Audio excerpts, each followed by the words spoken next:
മലപ്പുറം തിരൂർ പുതിയങ്ങാടി നേർച്ചയ്ക്കിടെ ആനയിടഞ്ഞു. ആന തൂക്കിയെറിഞ്ഞ ഒരാളുടെ നില ഗുരുതരം. ഭയന്നോടി 27 പേർക്ക് പരിക്കേറ്റു. ആനയെ തളച്ചത് പുലർച്ചെ 2 മണിയോടെ.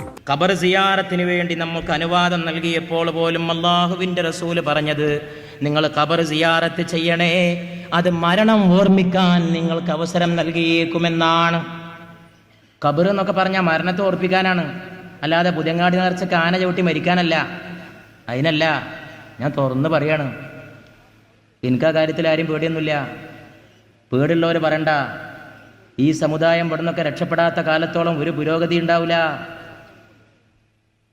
മരിച്ചുപോയി മണ്ണടിഞ്ഞ നല്ല മനുഷ്യന്മാരുടെ ഖബറുകളിൽ ചെയ്തു കൂട്ടുന്ന തോന്നിയാസം ഉണ്ടല്ല, തോന്നിയാസം. അതിനേക്കാളും വലിയൊരു തോന്നിയാസം ഈ ലോകത്ത് എവിടെയും വേറെ നടക്കാനില്ല. അപ്പം അതിൻ്റെ സീസണാണ്.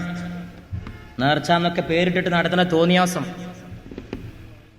പുതിയങ്ങാടി നേർച്ചക്ക് കുറി ആണുങ്ങളെക്കാൾ കൂടുതൽ പെണ്ണുങ്ങളായിരുന്നത്രേ. എനിക്ക് അത്ഭുതമില്ല, എനിക്കതിൽ അത്ഭുതമില്ല. ഞാൻ എന്നോട് പറഞ്ഞ സുഹൃത്തിനോട് പറഞ്ഞു, അത് എനിക്ക് ഉറപ്പാണ്. ഇവർക്ക് എങ്ങനെങ്കിലും പുറത്തിറങ്ങിയിട്ടൊന്ന് വിലസണം, അതിനുള്ള അവസരമാണ്. പക്ഷെ ആന ചവിട്ടി മരിച്ചു എന്ന് കേട്ടപ്പോൾ സംഗതി കുറച്ച് കഠിനായിപ്പോയി. എന്നാ അതിനെങ്കിലും പാഠം പഠിക്കുമോ? ഒരു പാഠം പഠിക്കൂല. കൊല്ലം 18 ആനയാണെങ്കിൽ അടുത്ത കൊല്ലം 38 ആന ഉണ്ടാവും. പക്ഷെ ഇതിലൊക്കെ എതിരെ ചെറുപ്പക്കാർ ചിന്തിക്കണം. അതിനാ ഇതുപോലുള്ള നാനാ പ്രദേശത്ത് നിന്ന് ആളുകൂടിയ സദസ്സിൽ ഞാൻ അത് പറയണത്. യുവാക്കളെ, നിങ്ങൾ വിചാരിച്ചാൽ അതൊക്കെ അവസാനിപ്പിക്കാൻ കഴിയും. നിങ്ങളിൽ മാത്രമേ നമുക്കിന്ന് പ്രതീക്ഷിക്കാൻ വകുപ്പുള്ളൂ. ഇതൊന്നും അള്ളാഹുവിൻ റസൂലും അനുവദിച്ചതല്ല. അള്ളാഹുവിൻ റസൂലും അനുവദിച്ചതോ? കിതാബ് ഓതണോ, ഇസ്ലാം ദീൻ പഠിക്കണോ? ഭൂമിക്ക് കീഴ്പ്പെട്ട ഏത് മനുഷ്യനെ അറിയാത്തത് അള്ളാഹുവിൻ റസൂലും നിരോധിച്ച കാര്യമാണ്. ഇന്ന് ഈ നടക്കണ ഈ പൂര ഉത്സവങ്ങളിൽ, നേർച്ചാന്ന് പേരിട്ട് നടത്തുന്ന ഈ ഉത്സവങ്ങളിൽ ഞാൻ പറയണത് റസൂല് ഹറാമാക്കിയതൊക്കെ അന്ന് രാത്രി നിങ്ങൾക്ക് അവിടെ കിട്ടുന്നു. ബാക്കി ഞാൻ പറഞ്ഞില്ല, ഞങ്ങളൊക്കെ ബുദ്ധിയുള്ളവരെ ഞങ്ങൾ ചിന്തിച്ചോളി. അള്ളാഹുവിന്റെ റസൂൽ എന്തൊക്കെ നിങ്ങൾക്ക് വേണ്ടാന്ന് പറഞ്ഞിട്ടുണ്ടോ അത് മുഴുവൻ അന്ന് രാത്രി ആ നേർച്ച മൈതാനിയിൽ നിങ്ങൾക്ക് കിട്ടും. ഖബർ സിയാറത്തിന് അനുവദിച്ചത് പരലോക ചിന്ത ഉണ്ടാക്കാൻ വേണ്ടിയാണ്. അവിടെ പോയിട്ട് ബാൻഡ് മുട്ടിയിട്ട് തോന്നിയാസം കാണിക്കാനല്ല. അള്ളാഹുവിൻ റസൂലും പഠിപ്പിച്ചിട്ടില്ല. അത് തടയേണ്ടവർ തടയണം. കൗമ് പോണ വഴിക്ക് കൗമിനെ തെളിക്കരുത്. കൗമിന് പറഞ്ഞു കൊടുക്കേണ്ടവർ പറഞ്ഞു കൊടുക്കണം.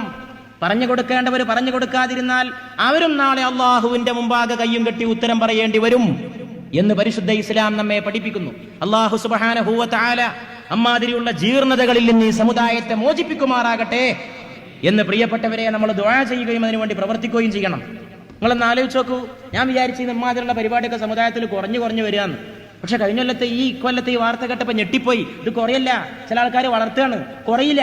കാരണം എന്താണെന്നറിയോ? അതിന്റെ പിന്നിലൊക്കെ കച്ചവടമാണ്, വ്യവസായമാണ്. കുറയില്ല. അത് ഒരു കൊല്ലം നടന്നിട്ട് അതിന് കുറെ പൈസ ഉണ്ടാക്കി ലാഭം ഉണ്ടാക്കുന്ന ടീമുണ്ട്. അവരുണ്ടായിരിക്കുന്നിടത്തോളം കാലം മാതിരി തോന്നിവാസങ്ങൾ ലോകത്തെന്നും ഉണ്ടാവും. കാരണം ഇത് കച്ചവടമാണ്. പക്ഷെ അത് മനസ്സിലാക്കാനുള്ള ബുദ്ധി സമുദായത്തിനില്ല.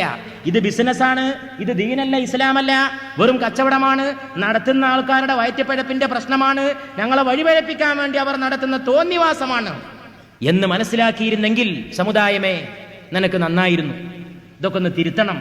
തിരുത്താണ്ട് ഏറ്റവും അർജന്റാണ്. തിരുത്തിയില്ലെങ്കിൽ ഏറ്റവും വലിയ മോശമാണ്. ആന ചവിട്ടിയിട്ട് മനുഷ്യൻ മരിച്ചെന്നേ